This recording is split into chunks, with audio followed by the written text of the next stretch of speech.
prije nekoliko mjeseci, gostovao je Jovan Pakrački, vladika.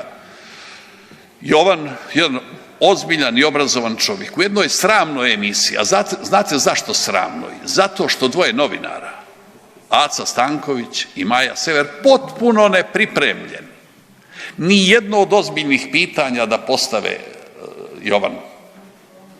Ni jedno ozbiljno, ni jedno. Pazite, Maja njega dočekuje, odnosno dolazi k njemu u Jasenovac, u Jasenovački manastir, a ne pita ga je li točno, vladiko, da je to prije 20 godina bila obična crkvica i da je iz političkih razloga ovdje i na ovome mjestu sada manastir. Međutim, čak glavni motiv je sljedeće.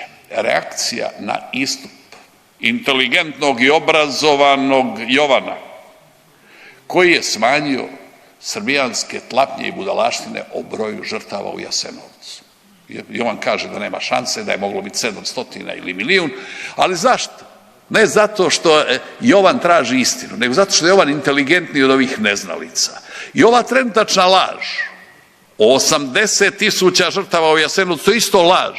Ona možda i može proći. Onda Jovan dakle negira onih 700.000 ili milijun, ne bi li mu prošlo nekoliko desetaka tisuća, jer taj Jasenovac nije uopće onakav kako se je pričalo. Ali da vi vidite što Irinej i što Joanikije o tome govore, ali nažalost bit će malo vremena. Ja imam u ruci jedan dokument, projekt globalne pravde. Mene je premijer i Hrvatski sabor i hrvatska vlast spriječila raspraviti ozbiljno o poziciji i položaju Srpske pravoslavne crkve u Hrvatskoj. Ali međunarodna zajednica, ovo je dokument koji